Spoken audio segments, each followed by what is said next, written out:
So, being a culinary wizard like you are, what's the woman? Wizardress? Wizard? A Not a witch. culinary, culinary witch. That sounds worse. Yeah, Culinary no, no. warlock. Let's just move on. Being good at culinary things. Since you enjoy cooking.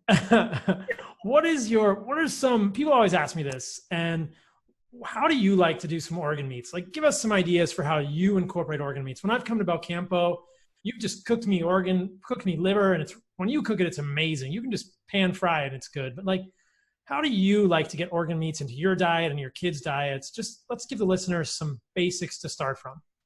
Okay, so for organ meats, my starting set would absolutely be poultry organs. And I think you can buy them now on our website. But liver, I'd start anybody who's starting their journey with organ meats on chicken liver. And chicken liver, I simply slice the lobes with a set of kitchen shears. So remove the connective tissue from the two lobes of the liver. And I'll heat some ghee or suet to the smoke point in a wok and stir fry them with some pink salt and call it done. And I try to take all my liver. My goal in life is just to cook the meat to optimal deliciousness, and not try to cook to like a food safety standard, which is mostly about killing pathogens that shouldn't be there anyways. In the first right? place. So, my goal is like encourage your listeners, buy meat that's pathogen free and cook it till it's yummy. Don't buy meat that might be dirty and cook it till everything might be dead, which is what the USDA wants you to do. So I cook my liver usually medium rare, so it's pink in the middle. I serve my liver either with a squeeze of lemon or with creme fraiche, which I loved for some acid, and then to bump up when I'm doing carnivore and in general with my meat diet, I have a harder time sometimes getting enough fat, and so I love to do creme fraiche together with the liver as a combination. So I would just do a pan seared medium rare, serve it with a dollop of creme fraiche or sour cream, and you're set. My go-to for beef liver is to and lamb liver is to thin slices, pan fry it. Again, the technique, it's always just about getting a nice medium rare on it. That's really the best way. And then also just make sure, liver, you get clean sources. It's going to be much less of a chance of kind of any acrid flavors or ammoniac flavors. And then also make sure that it's very fresh. I get the question a lot about, hey, can you tell from the color, et cetera? Educate your nose and just smell it deeply. It should smell like an organ. It's sort of minerally, a little dark and clammy. That's how I describe the smell, but it should smell clean, right? Any smells that are off or acrid or eggy, that's I would stay away from. Another key thing with liver is make sure that it's fairly dry because that'll get a nicer sear on it. For the fat for cooking liver, I love ghee. I actually avoid avocado oil now lately. I've just been using my ghee and my rendered suet to cook.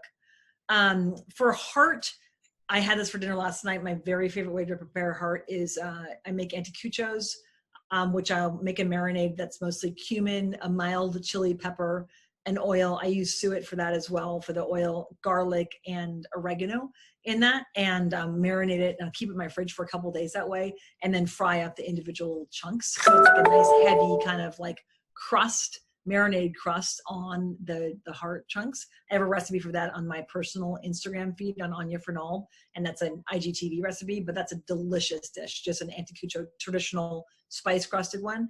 If you want to use no spices, I would simply cut it very, very thin. The heart is really interesting because there's so many muscles going every which way in the heart that you don't have to be worried about cutting it for tenderness.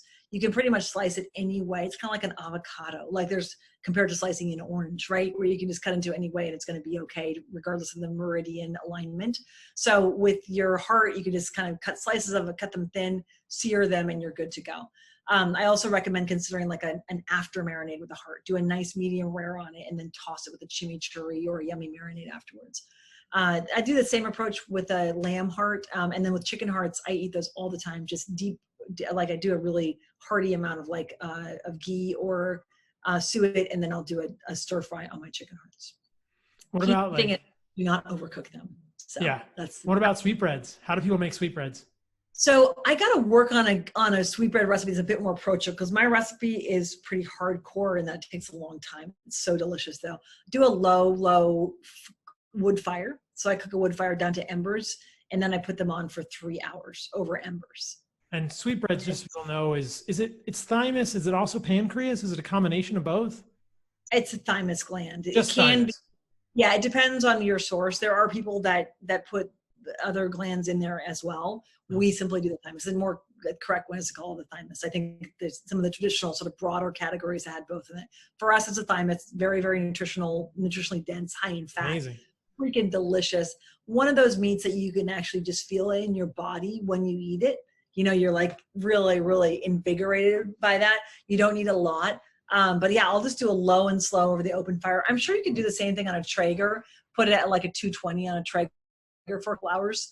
I do not poach it or do any of that prep work. I simply dry salt it, trim any blood spots from the glands, and then just throw it on the grill and then salt it and slice it thin. And I drench it in lemon juice just to kind of balance some of that.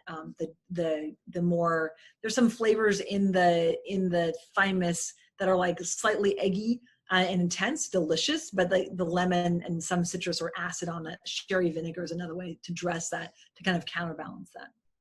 You ever do anything like spleen? Do you have any spleen recipes?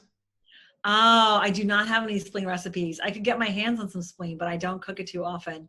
You know, with any of those organs, you know, you could pretty much just cut off any of the connective tissue, right? That's going to just be texturally unpleasant. If you really want to conserve it, put it into your broth pot and render it into collagen for your broth.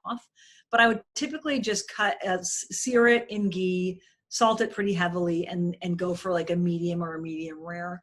I would then slice it thin and toss it with an acid. That's kind of how I'm going to kind of cook any kind of unknown organ. I don't cook a lot of kidneys either, but that's sort of how I'd handle them as well. You know, there's also some really neat recipes that I come across with, like, you can grind those into a blend of with a ground beef as well, and make them into patties, make them into you know, meatloaf, and a number of other things like that if you wanted to.